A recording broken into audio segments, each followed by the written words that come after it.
Você sabe por que o carnaval faz parte do calendário eclesiástico da Igreja Católica? Quando as coisas do mundo ficam acima das coisas de Deus, aí é algo a se preocupar. Porque geralmente as coisas do mundo dizem respeito às tentações da carne, ou seja, satânicos. A Páscoa atual é uma distorção da verdadeira Páscoa, e o Natal atual também é uma distorção do verdadeiro Natal. E qual o problema aqui? O Papai Noel e o Coelhinho da Páscoa não podem estar acima do nascimento e da morte de Jesus, como de uns tempos pra cá vem sendo feito. Ou seja, existe um sentido bíblico a ser resgatado nessas duas datas. Já o Carnaval e o Halloween não são distorção de nada.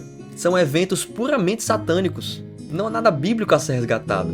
Quando as coisas do mundo ficam acima das coisas de Deus, aí é algo a se preocupar. Porque geralmente as coisas do mundo dizem respeito às tentações da carne, ou seja, satânicos. Não no ser simbólico Satanás, mas sim em sua real definição, que é opositor.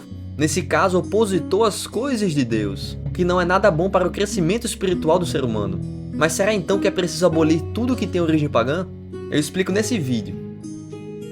Afinal, qual o problema de comemorar eventos 100% satânicos como o Halloween e especialmente o Carnaval? Do mesmo jeito que as forças do bem se reúnem em prol de atividades caridosas e edificantes durante uma data comemorativa como o Natal, por exemplo, as forças do mal se organizam tanto quanto as do bem, só que não em prol do bem, mas sim na destruição de tudo em prol do mal. Basta haver uma concentração muito grande de pessoas com essas intenções de exaltar Satanás, exaltar as coisas opostas ao Cristo. E quando isso acontece, a energia do Brasil vira de cabeça para baixo. Porque os pensamentos já são outros, mudam completamente em prol daquilo. Por isso há o ditado, juntos somos mais fortes. Não é só pro bem não, pro mal vale do mesmo jeito. Tendo em vista que o carnaval visa apenas o que não presta, podem acreditar que os esquemas para fazer ele crescer não são de Deus. Em breve irei falar melhor sobre essas forças do mal, desses espíritos altamente perigosos e inteligentes, que lideram essas festividades e tudo que está na oposição do Cristo. O Carnaval é uma festividade que tem origem há milênios de anos entre vários povos que celebravam o fim do inverno. Entre eles, os gregos antigos, que homenageavam o deus Dionísio, o deus do vinho, que posteriormente Roma adaptou para homenagear o deus Baco, também conhecido como deus do vinho. É daí que surge a palavra bacanal, festa marcada por reinar a devassidão, a orgia. O Carnaval em si é uma festividade marcada por muita bebedeira, comida e libertinagem. Há muitas teorias entre os etimólogos acerca da palavra carnaval. Uma delas seria proveniente do latim carnavalis, que seria o que vale a carne. No final das contas, sempre seria algo relacionado a soltar tudo o que quer. Tanto é que o povo se mascarava para poder não serem reconhecidos pelos outros, ficarem livres para fazerem aquilo que não podiam fazer fora desse período. E aí que vem o questionamento: por que o carnaval ganhou tanta força mesmo depois de um contexto cristão posterior? Além do mais óbvio, que é a vontade quase que irresistível do instinto humano pelo prazer carnal, principalmente no período em que ele podia extravasar todos os desejos da carne, ganhou muito mais força por causa da Igreja Católica, que não só cristianizou o carnaval, como também muitas outras coisas pagãs, para não perder o público pagão de Roma. O Natal e a Páscoa são festividades cristãs que foram paganizadas. Já o Carnaval e o Halloween são festividades pagãs que foram cristianizadas. De que maneira? Quando o imperador Constantino se converteu ao cristianismo, no início do século IV d.C., muito provavelmente não se converteu genuinamente, mas sim por conveniência, fruto de uma estratégia política para agradar os cristãos de Roma, que também eram bastante perseguidos pelos pagãos, provocando assim uma mistura entre os costumes pagãos e os costumes cristãos. Daí que surgiram as tradições as quais vemos hoje na Igreja Católica. A adoração aos santos, que é o pecado da idolatria de acordo com a Bíblia, a auréola em forma de sol atrás da cabeça de Jesus, fazendo referência ao deus do sol, Mitra, por isso também a auréola redonda atrás da cabeça dos santos, e muito mais. Essas foram algumas das outras coisas cristianizadas que eu havia dito. Em breve também farei um vídeo do porquê que a Bíblia proíbe a idolatria, porquê que proíbe a comunicação com os mortos, porquê proíbe as tatuagens, e muitas outras proibições. Quando Constantino cristianizou Roma e Teodósio oficializou como sua religião oficial, tudo isso no século IV d.C., muita coisa ficou sincretizada, misturada, perdurando até os dias de hoje. Lembrando que por questões políticas, não por conversão de Constantino, mas sim por conveniência. Ou seja, o paganismo não havia sido abolido, mas sim misturado com o cristianismo, porque era mais conveniente para não desagradar ninguém. Assim o imperador ganhava mais pontos com a população. Daí por isso que os pagãos começaram a se converter também, mas nem sempre genuinamente, e sim porque era conveniente. já que ganhariam pontos com o imperador, que supostamente havia se convertido ao cristianismo, e transformando a basílica, que era um templo pagão, em uma igreja cristã gigante como conhecemos hoje. Assim, a oposição do Cristo ganhou ainda mais força, porque conseguiu introduzir isso dentro do cristianismo, dentro dos costumes cristãos. A antiga serpente aos poucos foi ganhando asas e se transformando no dragão, como metaforicamente diz João Evangelista no capítulo 12 de Apocalipse, que é falado sobre uma mulher com dores de parto correndo de um dragão de 7 cabeças. As 7 cabeças do dragão fazem referência às 7 colinas de Roma, ou seja, o dragão de 7 cabeças é a própria Roma, e que vai atrás da mulher com dores de parto, que é o povo de Deus, os primeiros cristãos. Que no livro diz que enquanto estava tendo essa perseguição, do nada ela aparece em cima do dragão, aliada do dragão. Ou seja, a igreja se alia ao anticristo. Satanás se introduz dentro da igreja católica. O povo de Deus se alia ao paganismo e surge a besta do Apocalipse.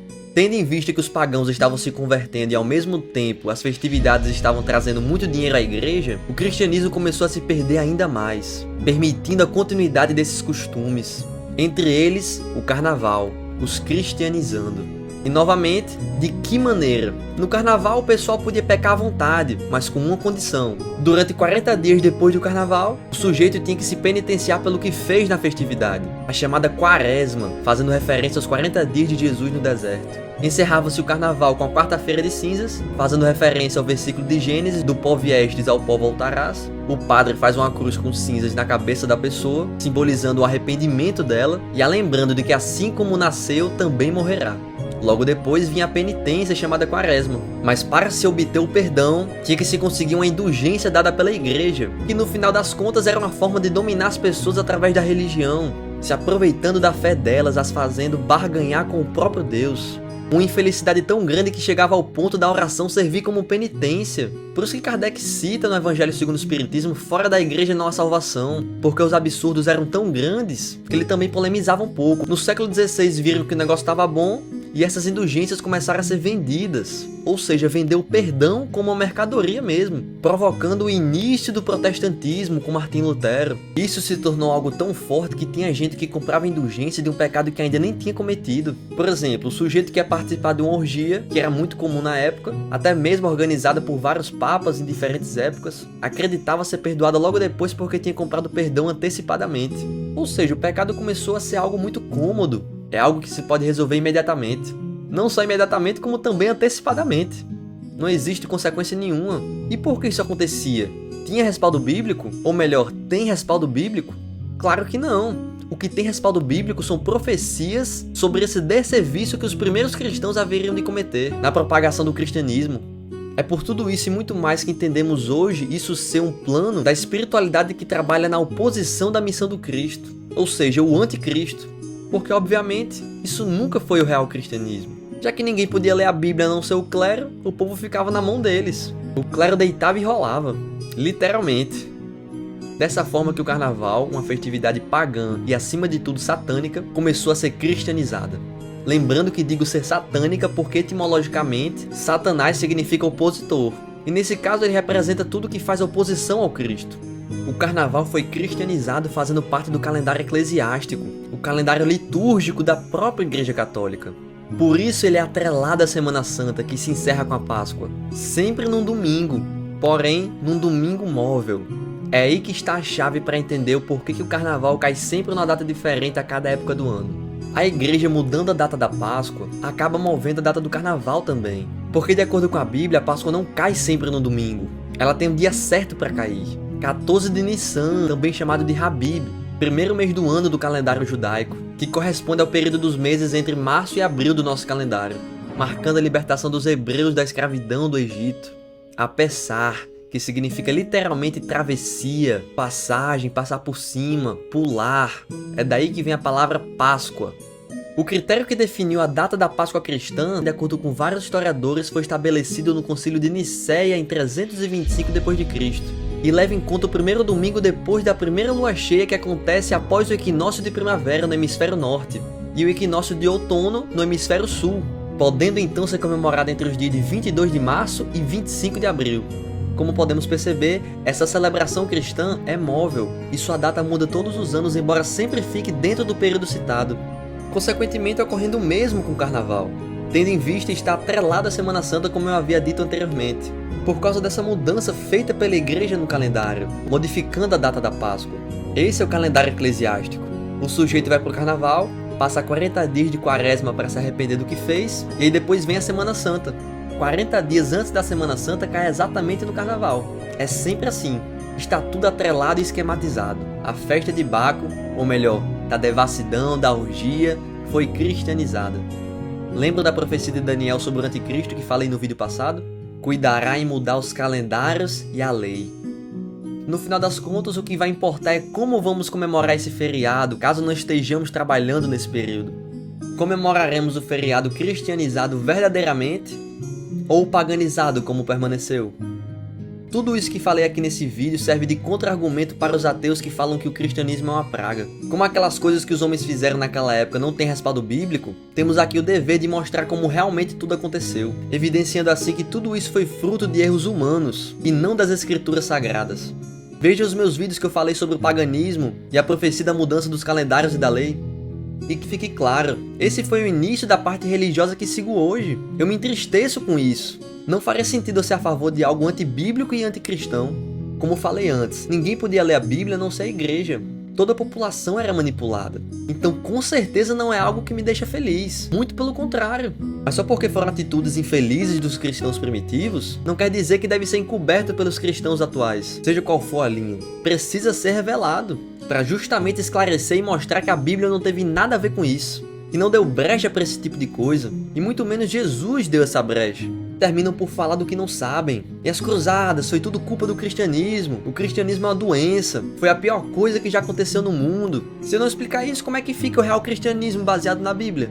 Será mesmo que as cruzadas foram atitudes cristãs? E além do mais, tiveram respaldo bíblico?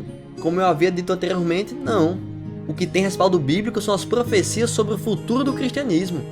Cuidarão em mudar os calendários e a lei. Eu não vim trazer a paz e sim a espada. Hipócritas, bem profetizou Isaías acerca de vocês dizendo: este povo me honra com os lábios, mas o seu coração está longe de mim. Em vão me adoram, seus ensinamentos não passam de regras ensinadas pelos homens.